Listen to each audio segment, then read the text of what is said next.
साउची को ऐसा लग रहा था कि मिस्टर फैंग का कॉन्ट्रैक्ट उसकी वजह से कैंसिल हुआ है। वह सोच रही थी कि अगर उसने मिस्टर फैंग को अपने पास न बुलाया होता तो मिस्टर फैंग अपनी मीटिंग पर समय से पहुंचते और कॉन्ट्रैक्ट कैंसिल न होता। मिस्टर फैंग ने साउची से कहा, इसमें तुम्हारी कोई गलती नहीं है, तुम टेंशन मत लो। और फिर साउची को घर जाने के लिए कहकर खुद भी वहाँ से चले गए। लेकिन साउची के मन में गिल्ट था। उसने ठान लिया कि वह इस कॉन्ट्रैक्ट को किसी भी हालत में वापस लाएगी। साउची मिस्टर फैंग के ऑफिस में उनका इंतजार कर रही थी। जब मिस्टर फैंग ऑफिस पहुंचे तो उन्होंने साउची से पूछा, तुम अभी तक अपने घर क्यों नहीं गई? साउची ने जवाब दिया, मुझे माफ कर दो, मेरी वजह से तुम्हारा कॉन्ट्रैक्ट कैंसिल हो गया। मैं खुद जाकर मिस्टर फिल्नर से बात करूंगी और कॉन्ट्रैक्ट वापस ले आऊंगी। मिस्टर फैंग ने उसे मना किया, लेकिन साउची के बार बार जोर देने पर आखिरकार वह मान गए। साउची, मिस्टर फैंग और उनका असिस्टेंट रात में एक रेस्टोरेंट के बाहर खड़े थे। उन्हें पता था कि मिस्टर फिल्नर वहीं डिनर करने आते हैं, जो उनके साथ बात करने का आखिरी मौका था, क्योंकि अगली सुबह मिस्टर फिल्नर पेरिस जाने वाले थे। लेकिन समस्या यह थी कि रेस्टोरेंट में हर किसी को प्राइवेट रूम मिलता था और बिना अनुमति अंदर जाना मना था। साउची ने अपनी ताकत का इस्तेमाल किया और समय को रोक दिया, जिससे सभी लोग वहीं जाम हो गए। फिर साउची और मिस्टर फैंग जल्दी से मिस्टर फिल्नर के रूम में घुस गए। फिल्नर चौंक गए और बोले, तुम कौन हो और तुम्हें अंदर किसने आने दिया? बाहर जाओ मेरे रूम से। साउची ने कहा, रुकिए, हमें गलत मत समझिए, हम आपसे कॉन्ट्रैक्ट के बारे में बात करने आए हैं। फिल्नर ने जवाब दिया, मुझे माफ करना, लेकिन अब मैं यह कॉन्ट्रैक्ट नहीं हो सकता, क्योंकि मैं सुबह पेरिस जा रहा हूँ। मिस्टर फैंक ने माहौल हल्का करते हुए कहा, कोई बात नहीं, अब जब आप जाने ही वाले हैं तो क्यों न जाने से पहले थोड़ी सी ड्रिंक हो जाए। साउची भी उनके साथ ड्रिंक के लिए बैठ गई, लेकिन साउची तो एक एलियन थी। क्या वह शराब का असर झेल पाएगी या कुछ अजीब होने वाला है?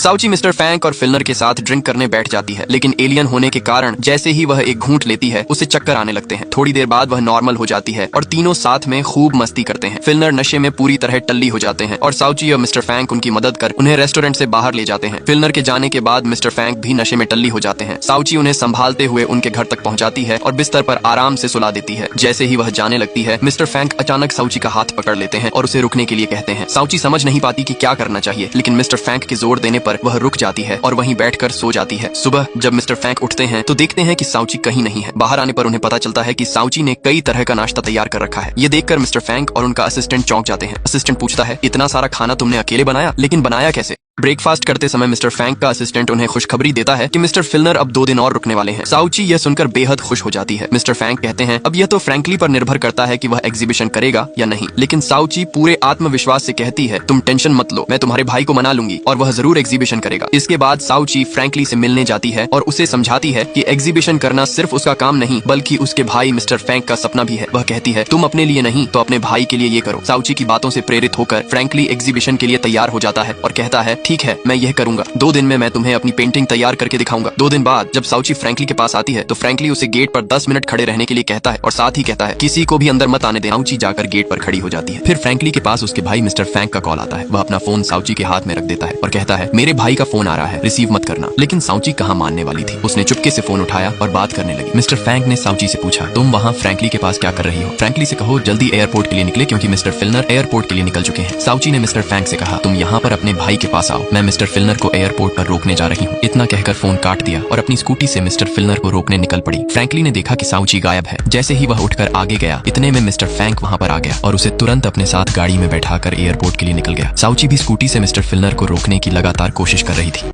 साउची अपनी स्कूटी से मिस्टर फिल्नर को रोकने की लगातार कोशिश कर रही थी। उसके पीछे पीछे मिस्टर फैंक और उसका छोटा भाई भी आ रहे थे। साउची लगातार आवाज लगा रही थी, लेकिन मिस्टर फिल्नर कार में थे, इसलिए उन्हें कुछ सुनाई नहीं दे रहा था। साउची ने दिमाग लगाया और समय को रोक दिया, जिससे मिस्टर फिल्नर की गाड़ी वहीं जाम हो गई। साउची जल्दी से मिस्टर फिल्नर की गाड़ी के पास पहुंचती है और ड्राइवर का पैर रेस से हटाकर ब्रेक पर रख देती है। उसके बाद वह तुरंत अपनी स्कूटी गाड़ी के सामने लिटा देती है और खुद भी सड़क पर लेट जाती है। फिर साउची रुके हुए समय को चालू कर देती है और इस तरीके से नाटक करने लगती है जैसे सच में एक्सीडेंट हुआ हो। मिस्टर फैंक भागते हुए आए और साउची को उठाने लगे। तभी साउची ने मिस्टर फैंक को इशारा किया, जिससे मिस्टर फैंक सब समझ गए कि साउची ने क्या गड़बड़ की है। मिस्टर फिल्नर ने कहा, 1 सेकंड रुकिए, मैं एम्बुलेंस को कॉल करता हूँ। लेकिन साउची ने मना कर दिया और कहा, एम्बुलेंस की कोई जरूरत नहीं है, मैं ठीक हूँ। अब फ्रैंकली को मौका मिल चुका था मिस्टर फिल्नर को अपनी पेंटिंग दिखाने का। मिस्टर फिल्नर को फ्रैंकली की पेंटिंग बहुत पसंद आती है और वह फ्रैंकली से कहते हैं, इस एग्जीबिशन में मैं तुम्हारी पूरी मदद करूंगा, जिससे फ्रैंकली बहुत खुश हो जाता है।